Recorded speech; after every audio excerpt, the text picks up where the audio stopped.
Salve, salve, gurizadinha! Sejam muito bem-vindos e muito bem-vindas ao vídeo da carta de número 7 aqui no canal do Dr. Guto Vazzi. Augusto, não sei que carta é essa. Então, meu querido, deixa eu te contar. Toda semana eu faço por escrito uma carta sobre algum grande tema relacionado à medicina do estilo de vida.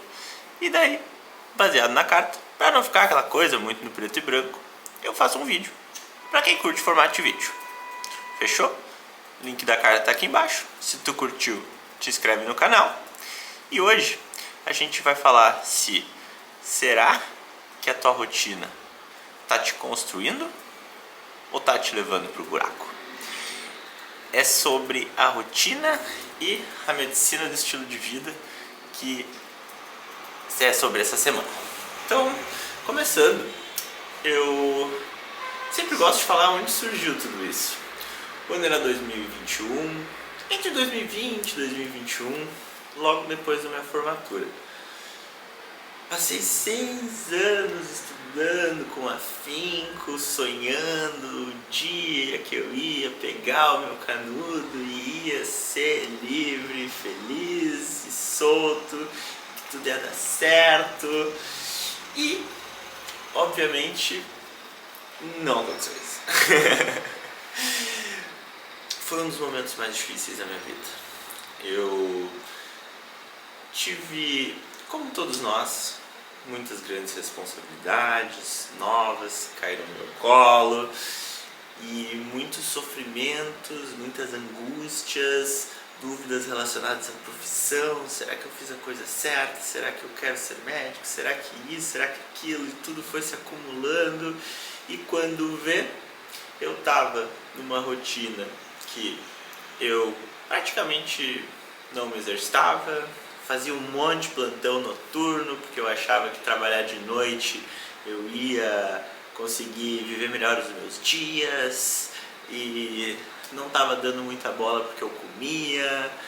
No final de semana, para descansar, tudo que eu fazia era beber, seja em casa ou seja com amigos, e eu achava que isso ia me regenerar. E com o passar do tempo, essa rotina foi me drenando. E é todo o compilado de existência que eu tive desde lá até hoje, e toda a transformação que aconteceu, que esse vídeo é embasado. Então, eu fui aos poucos cansando e pensando que eu não ia dar conta, que eu não ia sair daquilo, que a minha vida nunca ia mudar, que nunca ia melhorar. E cada vez aquele ciclo se repetia e ficava pior, e eu pensava, meu Deus, quando que vai melhorar? Né? Se a formatura era a suposta saída, né? Aquela transição, aquela festa linda, maravilhosa, por que está dando tudo errado? O que está acontecendo? Então, em meio aos atendimentos na emergência e posteriormente no hospital, o perfil de pacientes que eu atendo ao longo dos meses, ao longo dos anos, foi me mostrando uma coisa: que existem importantes similaridades entre as pessoas que adoecem precocemente. E aqui eu falo tanto doenças orgânicas, ou seja, do coração, dos rins, do cérebro, amputações, doenças pulmonares, quanto doenças psicológicas, psiquiátricas, principalmente a ansiedade e a depressão. Olhando aquilo na minha rotina e vendo que eu me sentia caminhando para aquele desfecho, eu parei e precisei pensar, tá, precisa ter alguma saída, precisa ter alguma forma diferente. E a medicina da faculdade, a medicina clássica, ela nos ensina a perguntar sobre doença, sobre a partir do momento que a doença começou. A gente não é amplamente treinado a falar sobre saúde, sobre vida, sobre propósito, sobre coisas positivas da vida, sobre os motivos que nos fazem ter saúde. Nós somos focados na doença. E foi nesse contexto que eu conheci o então brotinho, digamos assim, um bebê, que sequer é considerada uma especialidade formal ainda. Espero que no momento que tu esteja vendo esse vídeo, que isso já tenha mudado. E nesse momento eu vou estar lá batendo palmas, que é a medicina do estilo de vida, que é o ramo da medicina que estuda o que podemos fazer quando a gente está sadio para evitar ou retardar ou amenizar o surgimento de tantas doenças, enfermidades que podem nos acometer, tirar nossa independência, nos cortar anos de vida saudáveis. E entrando na raiz de tudo isso, eu posso perceber que a gente tem assim um lado bom e um lado ruim, que isso eu coloco na carta. Que o lado positivo é que agora a gente tem muita informação sobre isso. Assim como eu estou falando aqui, vocês podem procurar infinitas fontes de saúde, bem-estar, longevidade, controle de estresse, infinitas informações sobre o nosso sono, sobre a alimentação. Informação é o que não falta. Muito pelo contrário. Tem tanta informação que gera um estado de agonia, ansiedade, a ponto de quase paralisar. E do descobrimento, da divulgação de tantos dados em saúde, que é o lado bom, surge o lado ruim, que a gente não sabe o que fazer com isso. Tanta informação, tanta coisa acontecendo, tanta fonte diferente falando sobre os mesmos temas, e no fim das contas, o que eu faço para mudar aquele hábito que está me fazendo mal? A primeira coisa que tu consegue talvez descobrir é qual é aquele hábito. Tu pode ver alguém falando sobre sono e pensar, tá bem, acho que eu não estou dormindo legal. Ou então, sobre alimentação, a mesma coisa. Tá, acho que lendo isso aí, talvez eu não esteja me alimentando tão bem. E atividade física, a Organização Mundial da Saúde e a American Heart Association recomendam pelo menos 150 minutos por semana de atividade física vigorosa. Eu acho que eu faço no máximo e olhe lá. É fácil saber, mas entre saber e mudar de fato, tem um pequeno gap. E nesse contexto, muito se fala sobre rotina. E a rotina, ela, ao mesmo tempo que tem o poder de ser muito libertadora, ou seja, aos pouquinhos, ao longo do tempo, entendam, a mudança ela é um processo, ela nunca é um ponto no tempo. Ontem eu era de tal jeito, hoje eu sou de outro. Isso não existe, isso leva a recaída, frustração e comportamentos compensatórios. Se a gente encara a mudança como um processo longitudinal, aos pouquinhos, ao longo dos meses e anos, eu vou incrementando hábitos que, de acordo com aquelas fontes que estão amplamente disponíveis, elas são melhores para a minha saúde, eu passo a refletir e a internalizar esses hábitos como sendo positivos para mim. E a partir daí, com a minha autonomia, e isso é muito importante, por favor, algo central na medicina do estilo de vida é a manutenção da autonomia. Não é eu, Augusto, médico, aqui que tô desse lado, que eu vou ditar o que é que tu vai fazer, o que é bom, o que é ruim. Aquela coisa da medicina clássica de que o médico senta num pedestal e diz o que fazer. O médico é um agente ativo e o paciente recebe de uma forma passiva uma conduta. Não é assim que funciona. A ideia é construir juntos uma caixa de ferramentas de forma que a pessoa, tu que está aí do outro lado, exerça tua autonomia e possa escolher ao longo do tempo e passando por um processo que muitas vezes não é fácil, porque toda mudança ela dói, ela machuca, ela é exaustiva, ela tem recaídas, é uma montanha russa. Que esse processo ele vai ao longo do tempo se internalizando.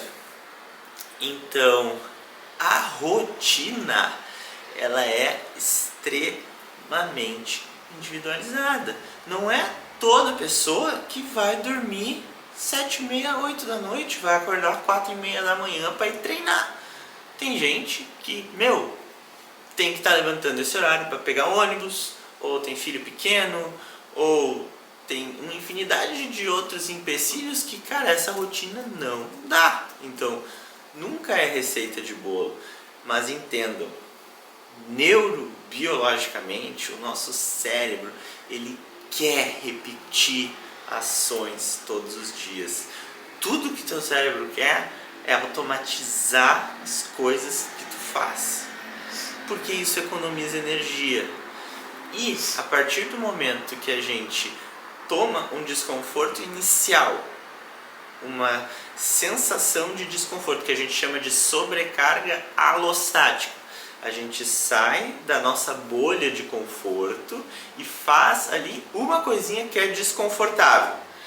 A gente passa ao longo do tempo, devagarzinho, a englobar aquela coisa que antes era desconfortável e tornar ela um pouco menos desconfortável.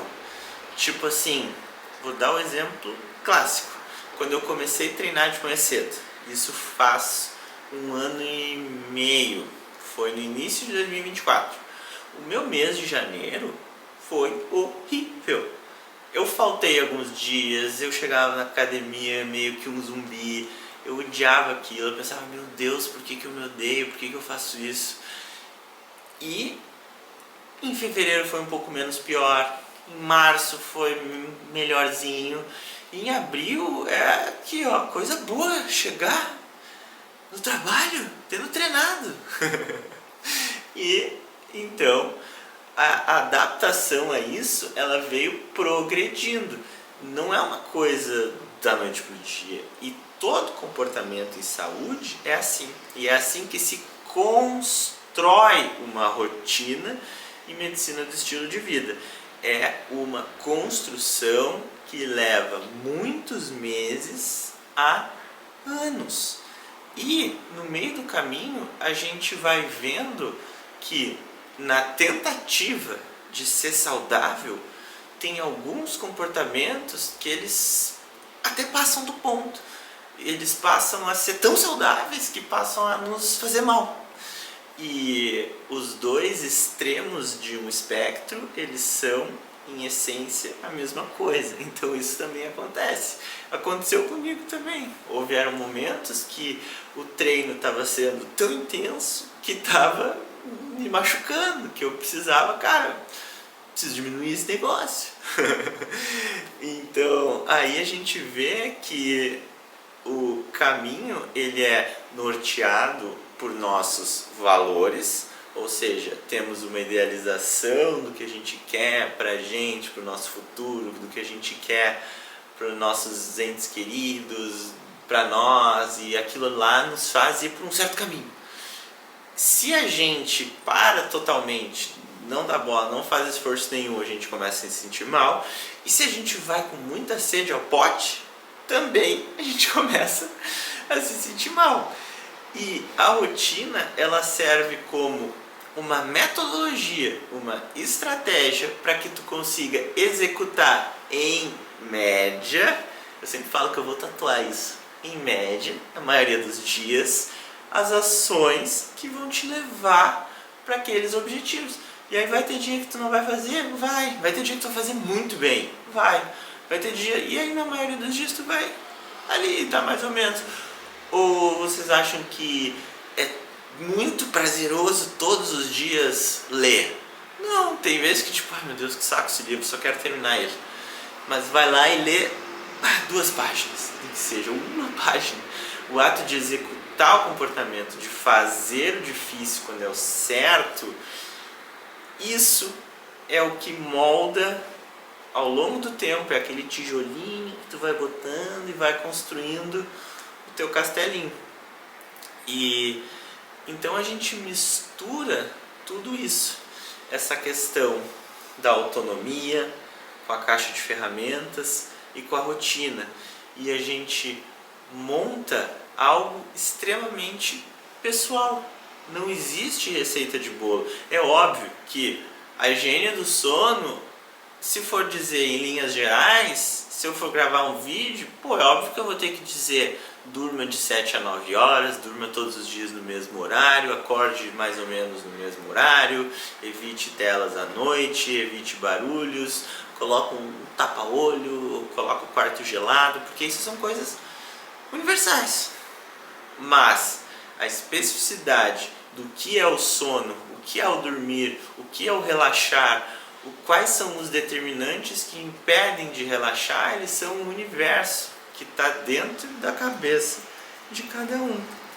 E é só através do empoderamento, através dessa caixa de ferramentas, que é a ideia de estar fornecendo aqui, que a gente consegue construir, através da estratégia de ter uma rotina, uma maior probabilidade de a gente ter uma vida boa.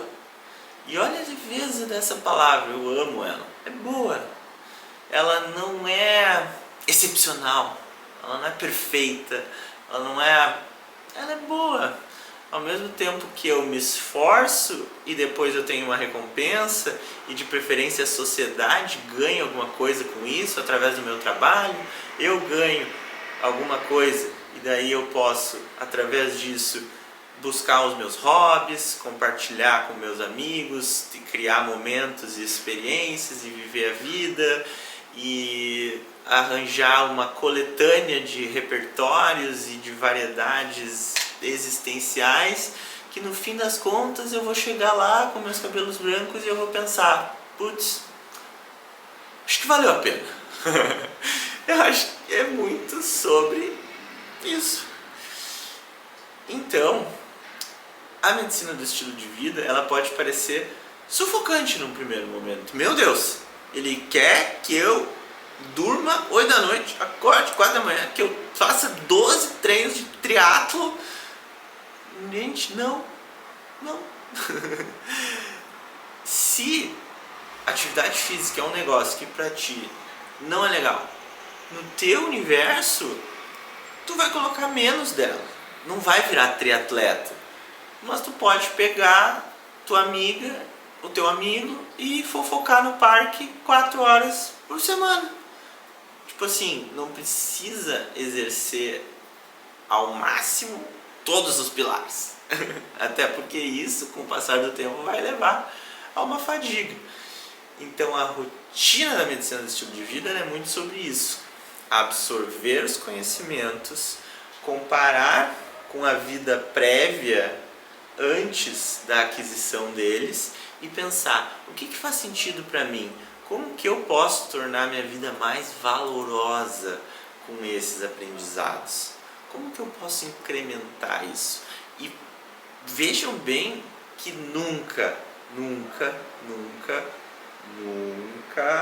se perde o contexto da autonomia. Isso é muito importante. Isso vem da terapia de aceitação e compromisso, que é um livro gigantesco, é um tratado que eu não vou mentir, eu parei na metade porque é muito chato. No que eu peguei o principal daquilo ali, eu saquei, tipo, tá, é isso. A aceitação que é aceitação?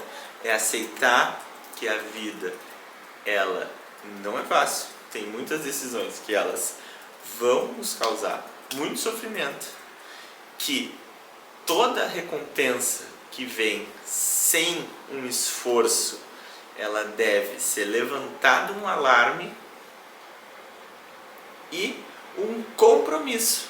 O compromisso é, bom, aceitei que a vida é assim, que tem coisas que fogem ao meu controle, que tem coisas que eu não vou mudar e que a vida muitas vezes não é fácil. Qual é o meu compromisso? Bom, eu vou me comprometer em ser pontual no trabalho, ajudar os meus colegas, ajudar a minha mãe que está envelhecendo, treinar todo dia para que meu corpo fique melhor e que esse movimento me dê mais garra, mais força de vontade, para que eu possa exercer melhor aquilo que eu estou me propusendo. Qual é o compromisso que vem com a aceitação? Isso sempre com o pilar da autonomia. Então, um ponto importantíssimo sobre a mudança, para fechar a nossa conversa de hoje, é exatamente, tu não precisa mudar tudo. De tudo que a gente conversa, tudo que a gente fala, por onde tu pode começar? Qual é uma mudança pontual que tu pode fazer e ao longo do tempo ir incrementando e reavaliando, recalculando a rota? Deixa aí no comentário. Fechou? Semana que vem tem mais.